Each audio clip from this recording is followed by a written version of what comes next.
Hello दोस्तों, स्वागत है आप सभी का इलेक्ट्रॉनिक स्टडी यूट्यूब चैनल पर। नमस्कार। आज के अपने इस वीडियो में हम बात करने वाले हैं आपके बीटीसी डीएलएड थर्ड सेमेस्टर से जो आपका पेपर नंबर 2 है, समावेशी शिक्षा यानी कि इंक्लूसिव एजुकेशन। तो उससे संबंधित हम बात कर रहे थे मित्रों आपका दृष्टिबाधित बालकों को लेकर के। अगर टॉपिक की बात की जाए तो जो मेन टॉपिक था वो था विशिष्ट आवश्यकता वाले बालक। यहाँ पर दृष्टिबाधित बालकों को लेकर के उनकी अर्थ क्या होती है, विशेषताएं क्या हैं, पहचान को लेकर के इन सभी चीज़ों के बारे में, परिभाषाओं के बारे में, सबके बारे में ऑलरेडी हम बात कर चुके हैं। इस वीडियो में आपका दृष्टिबाधित बालक का जो टॉपिक है वो आपका कंप्लीट हो जाएगा।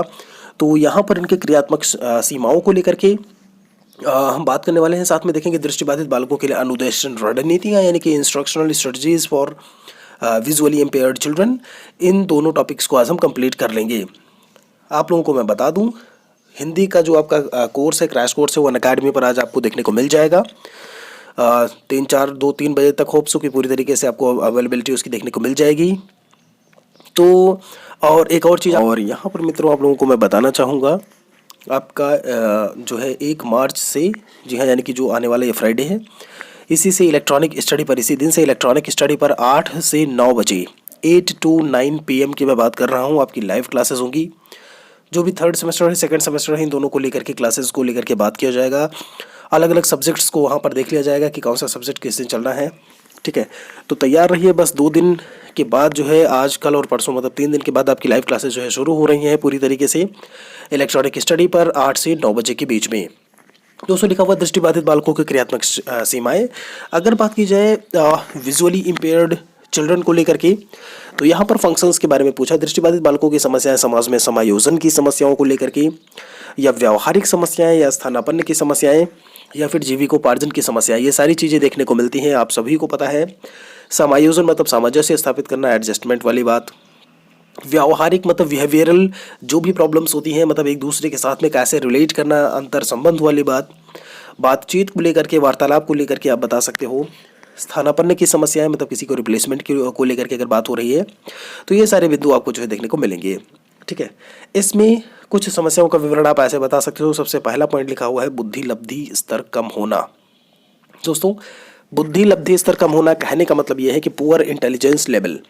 शोध अध्ययनों से एक तरीके से यह ज्ञात होता है, पता चलता है कि जब आप बात करते हैं दृष्टिबाधित बालकों को लेकर के, ठीक है, तो उनके लिए समुचित वातावरण और अवसर खोजने में भी असमर्थ रहते हैं ऐसे बालक। अगर बात की जाए दृष्टिबाधित बालकों को लेकर के, और इनके अगर इंटेलिजेंस लेवल को लेकर के बात की जाए, या जो IQ लेवल है, इंटेलिजेंस क्वोशेंट लेवल को लेकर के बात की जाए, तो जो नॉर्मल चाइल्ड होता है जिसका 90 से 110 आपको देखने को मिलता है, उससे कम ही बुद्धि लब्धि देखने को मिलेगी जब आप बात करते हो एक दृष्टिबाधित बालक के बारे में।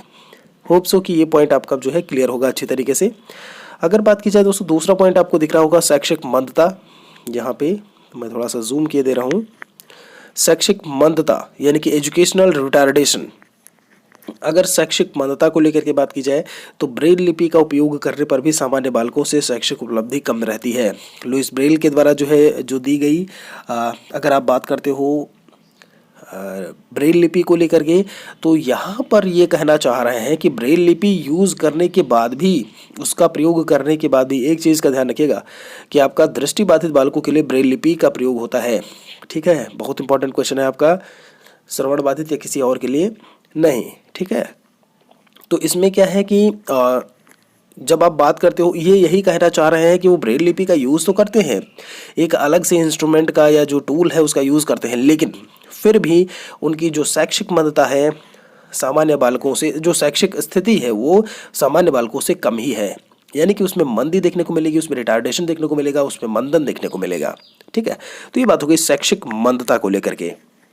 यहीं पर अगर बात की जाए, जो बालक होते हैं वो मंद गति से सूचनाओं और तथ्यों का बोधगम्य कर पाते हैं, या चीज़ों को बहुत ही धीमी गति से ग्रैस्प कर पाते हैं या फिर जान पाते हैं। ये मंद जो है दृष्टिबाधित बालकों को लेकर के मैं बात कर रहा हूँ।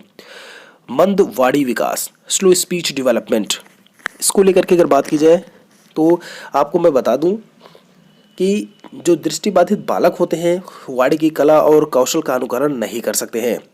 जो उन्होंने सुना है उसी से वाणी का विकास होता है, उनमें वाणी का विकास सार्थक रूप से नहीं होता। ठीक है, तो आप यहाँ पर चूंकि दृष्टिबाधित है, चीज़ों को पढ़ नहीं पाएंगे, चीज़ों को जो है वो एक तरीके से देख नहीं सकते और सारी चीज़ें हैं। सो बिकॉज ऑफ दैट जो है वो बोलने में भी असमर्थता, जब चीज़ों को देखेंगे नहीं तो बोलेंगे कैसे, जब पढ़ेंगे नहीं तो बोलेंगे कैसे, वही वाली बात है पूरी तरीके से। तो उनका जो स्लो स्पीच डेवलपमेंट, देखिए वाणी विकास होता है लेकिन स्लो स्पीड से होता है। आप ये नहीं बोल सकते कि वो बोल ही नहीं सकते, आप ये नहीं कह सकते, ठीक है। स्पीच डेवलपमेंट होता है लेकिन उसमें धीरे धीरे उनमें होता है, ऐसे बालकों में स्लो स्पीच डेवलपमेंट की आप बात करोगे। फिर बात आती है, चौथा पॉइंट इस पे लिखा हुआ है, ध्यान दीजिएगा, व्यक्तित्व विकार यानी कि पर्सनालिटी डिसऑर्डर जो होता है, इसको थोड़ा सा जान लेते हैं। तो आपको अच्छी तरीके से पता होगा कि एक व्यक्ति या एक बालक का जो व्यक्तित्व होता है वो दूसरे बालक से अलग होता है, एकदम भिन्न होता है। ऐसे में अगर बात की जाए प्रत्येक व्यक्ति के जो व्यक्तित्व की जो बात होती है उसके आसपास के वातावरण से है, वंशानुक्रम इन सब से रिलेट कर रहा होता है और इन सब की महत्ता भी उसमें होती है। कैसे, जैसे मान लीजिए एक अच्छा परिवार है, कहते हैं ना कि अच्छा परिवार है तो अच्छे संस्कार और अच्छी बातें बताई जाएंगी। वहीं अगर परिवार में लड़ाई झगड़े हो रहे हैं या सारी चीज़ें हो रही हैं तो व्यक्तित्व कैसा होगा बालक का, उसी प्रकार से होगा जैसे उसके माता पिता हैं या उनकी जो भी पूर्वज हैं उनके थे या जो उनके मम्मी पापा हैं, ठीक है। तो उसी के अकॉर्डिंगली जो है वो बच्चे भी बनेंगे, यही पर यहाँ कहने का मतलब है। तो व्यक्तित्व विकार, अगर पर्सनालिटी डिसऑर्डर की बात की जाए तो यहाँ पर दृष्टिबाधित बालकों का समुचित वातावरण और जीवन के अनुभव से उनके व्यक्तित्व का विकास अपने ही प्रकार से होता है, ठीक है। कहने का मतलब ये है कि वो अपने परिवार में जो भी उनकी चीज़ें वहाँ पर बताई जा रही होती हैं उसी के अकॉर्डिंगली वो जो है एक तरीके से उनका जो पर्सनालिटी है, उनकी जो व्यक्तित्व है वो डेवलप होता है, ठीक है। किससे, सामान्य बालकों से बिल्कुल अलग होगा क्योंकि वहाँ पर उनको चीज़ें अलग बताई जाएंगी। अब भाई वो दृष्टिबाधित है तो अकॉर्डिंगली ट्रीट भी किया जाएगा उसको जो है उसके परिवार के द्वारा कि आप कैसे क्या करना है, इसको कैसे लेकर के चलना है कि जो भी समस्याएं होती हैं, जो भी दिक्कतें हैं उससे वो जो है टैकल कर सके, मतलब हैंडल कर सके, एक तरीके से आप बोल सकते हो, ठीक है।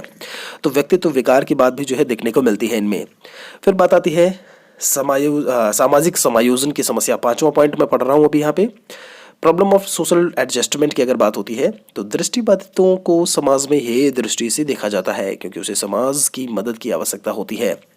अब देखिए होता यह है कि दृष्टिहीन भावना से देखा जाना, भाई एक दृष्टिबाधित बालक है और एक सामान्य बुद्धि का बालक है तो कहीं ना कहीं से दोनों में अंतर तो बिल्कुल देखने को मिलेगा। आप खुद ही देखिए किस तरीके के मतलब हो सकता है। एक हीन भावना से बोला जाए कि ठीक है इनको समझ में नहीं आता या मेरे ग्रुप का ये नहीं है, ये मेरे जैसा नहीं, अलाइक नहीं है, मतलब मेरे जैसा नहीं है। जो सामान्य बालक है वो सोच सकता है क्योंकि आप बात कर रहे हो तीसरी चौथी पाँचवीं ऐसे क्लास के बच्चों को, ठीक है। फिलहाल मैं प्राथमिक स्तर के बच्चों के बारे में बात कर रहा हूँ तो उनको यही दिखता है ना कि सही तरीके से अब उन्होंने कहा चलो खेलते हैं, जो भी चीज़ें हैं अब उसको दिख नहीं रहा है या जो भी चीज़ें हैं दृष्टिबाधित है ऐसे उसमें, तो कैसे खेलेगा फिर वो, ठीक है। तो ऐसे में वो अपने आप को हीन है की दृष्टि से देखेगा या समायोजन की समस्या उत्पन्न होगी। अब एक विद्यालय है, वो भी एक विद्यालय का जो है एक समाज होगा, ठीक है भाई, वहाँ भी नंबर ऑफ स्टूडेंट्स हैं और समाज अब किसको बोलते हो, एक व्यक्ति है आपका जो है, व्यक्ति से परिवार बना, परिवार ही से मिलकर के आपका समाज बनता है, ठीक है। तो नंबर ऑफ पीपुल्स बोल सकते हो जहाँ पे हो, अवेलेबिलिटी जहाँ पे हो उनकी, ठीक है। तो ये बातें समायोजन की समस्या भी ऐसे बालकों में देखने को मिलती है।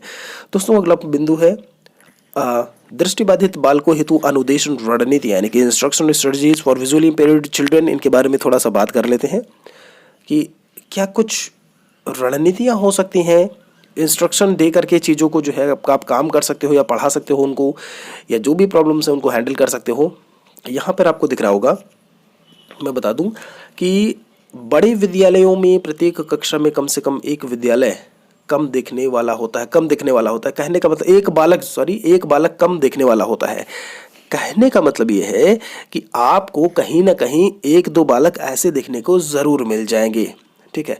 तो ऐसे में क्या होता है कि उनको जो दृष्टिबाधित बालक होते हैं या फिर एक है दो है, ठीक है, जो भी है, आपका एक भी है, तो आप व्यवस्था कैसे करोगे, शैक्षिक प्रावधान आप कैसे करोगे, ठीक है, कि वो चीज़ों को समझ सके, वो भी मुख्य धारा में आ सके, वो भी अच्छे से पढ़ाई कर सके। इसके लिए क्या है, जैसे इसमें लिखा हुआ है सहकारिता की बात। सहकारिता आप कोऑपरेशन को लेकर के बात कर लो, ठीक है, वहाँ पे कि भाई ठीक है सहभागी शिक्षण, बिल्कुल ये सहभागी शिक्षण ही है एक तरीके से। तो आप ये कह सकते हो कि ऐसे में क्या होता है सहकारिता में, वहाँ पर सहयोगी प्रवृत्ति होनी चाहिए, बच्चों में होनी चाहिए। जो शिक्षक हैं वो सहयोग करें उस बच्चे का, बच्चे हैं उस बच्चे का सहयोग करें, जो माता पिता है वो भी सहकारिता की भावना वहाँ पर दिखाएं। पर मम्मी पापा तो चलो दिखाते ही हैं। सबसे बड़ी चीज़ होती है शिक्षक जो स्कूल में है, और दूसरे जो उनके साथ में सहपाठी हैं, जो कलीग हैं उसके, वो लोग जो है अच्छी तरीके से वहाँ पर उसको ट्रीट कर रहे हैं। सहभागिता मतलब पढ़ाई की बात हो, किसी गेम की बात हो, किसी भी चीज़ की बात हो, वो उसमें जो है सहभागी रहें। तो एक तो सहकारिता से ये चीज़ें देखने को मिल सकती हैं। ठीक है, इन सबको मिला करके जो प्रॉब्लम होती है आपकी दृष्टिबाधित जो है छात्र की, स्टूडेंट की, उसकी प्रॉब्लम्स को दूर किया जा सकता है। Now the second point is कक्षा व्यवस्था की विधि। ध्यान दीजिएगा, कक्षा व्यवस्था की विधि को लेकर के अगर बात की जाए तो यहाँ पर आप बता सकते हो कि आधुनिक शैक्षिक सिद्धांतों के अनुरूप अब पृथकीकरण नहीं है। होता ये है कि अब अलग अलग आप चीज़ों को, आप समावेशी शिक्षा ही पढ़ रहे हो। देखिए, इंक्लूसिव एजुकेशन, सबको साथ में लेकर के चलना, तो अब ऐसा तो है नहीं कि आप उनको अलग अलग कर सकते हैं। तो कक्षा व्यवस्था की विधि, आप जो है किस प्रकार से कक्षा को व्यवस्थित रूप में रखेंगे वहाँ पर, क्योंकि आपके पास एक विशिष्ट बालक भी है, एक नॉर्मल चाइल्ड, एक सामान्य बालक भी है, दोनों को लेकर के आपको चलना होता है। तो दोनों को कैसे आप हैंडल करोगे, कैसे आप देखोगे, तो इसमें कक्ष व्यवस्था भी बहुत बड़ी चीज़ होती है कि आप व्यवस्था कैसे कर रहे हो। फिर वो बात अलग है उसमें कि आप जो है किस प्रकार की शिक्षण विधियों का जो है प्रयोग कर रहे हो, प्रविधियों का प्रयोग कर रहे हो, ये सारी चीज़ें उसमें देखने को मिल सकती हैं। फिर बात आती है मित्रों यहाँ पर थर्ड पॉइंट, आपका पाठ्यक्रम। ध्यान दीजिएगा, जो आपका एक नॉर्मल चाइल्ड होता है उसका पाठ्यक्रम किस प्रकार से होगा। ठीक है, ऑब्वियसली कुछ ना कुछ उसमें अलग देखने को मिलेगा। वहीं आपका एक अगर विशिष्ट बालक है, विशिष्ट मतलब मैं बात कर रहा हूँ यहाँ पर दृष्टिबाधित बालक को लेकर के, उसका जो पाठ्यक्रम होगा, उसका जो सिलेबस होगा वो थोड़ा सा अलग होगा। जो शिक्षक हैं उनको उन बच्चों को लेकर के अलग से ट्रीट करना होगा, उनको अलग से चीज़ों के बारे में बताना होगा। आप ऐसे भी बोल सकते हैं कि अध्यापकों की ओर ध्यान देना चाहिए कि कोई भी कार्य अधिक ना करवाया जाए उनसे इस प्रकार से। ठीक है, अब अधिक कार्यों की बात प्लस उनको होमवर्क देने के बाद जो गृह कार्य देते हो, इन सब में कुछ अधिकता ना हो। ठीक है, जिससे कि वो आसानी से चीज़ों को कर सकें। कोई उन पर जो है जैसे होता है ना मेंटल, मानसिक दबाव या फिर जो भी है संज्ञानात्मक दबाव, ऐसा कुछ दबाव उनमें देखने को ना मिले। दोस्तों, ये था आपका जो है दृष्टिबाधित बालकों की क्रियात्मक सीमाएं, यानी कि functional limitations of visually impaired children, और सेकंड वन जो था आपका अनुदेशन रणनीतियों को लेकर के। उम्मीद करते हैं दोनों बिंदु आपको बहुत अच्छी तरीके से समझ में आए होंगे। नेक्स्ट वीडियो का श्रवण बाध्यता को लेकर के होगा। आप लोग अनअकैडमी पर जाकर के जो है ज्वाइन कर सकते हैं। आज ही हिंदी का क्रैश कोर्स वहाँ पर अवेलेबिलिटी उसकी हो जाएगी, तो गूगल प्ले स्टोर से अनअकैडमी लर्निंग एप्लीकेशन डाउनलोड करके महेश मिश्रा से नाम से जो है मुझे सर्च करके आप फॉलो कर सकते हैं। अगर आप फॉलो करते हैं तो आप अपने आप को अपडेटेड रख पाएंगे। जिस प्रकार से यूट्यूब पे चैनल्स को सब्सक्राइब करते हो, रेड बेल आइकन दबाते हो, वहाँ पर आपको केवल फॉलो करना है। आपको नोटिफिकेशन मिलती रहेगी जो भी वीडियोज़ लेसन्स में अपलोड करूँगा। ठीक है, तो दोस्तों इतना ही था आज के इस वीडियो में। उम्मीद करते हैं वीडियो आपको अच्छा लगा होगा, तो प्लीज़ लाइक ज़रूर करिएगा, शेयर भी कर दीजिएगा दोस्तों सहपाठियों के साथ में, जिससे कि वो भी पढ़ सकें। और जिन्होंने चैनल को सब्सक्राइब नहीं किया है प्लीज़ सब्सक्राइब आप लोग कर लें। जल्दी मिलेंगे एक नए टॉपिक को लेकर के। लाइव क्लास के बारे में मैंने बता दिया है, 1 मार्च से 8 से 9 बजे के बीच में शाम को। जल्दी ही नेक्स्ट टॉपिक को लेकर के हाजिर होंगे। तब तक के लिए आप सभी का बहुत बहुत धन्यवाद।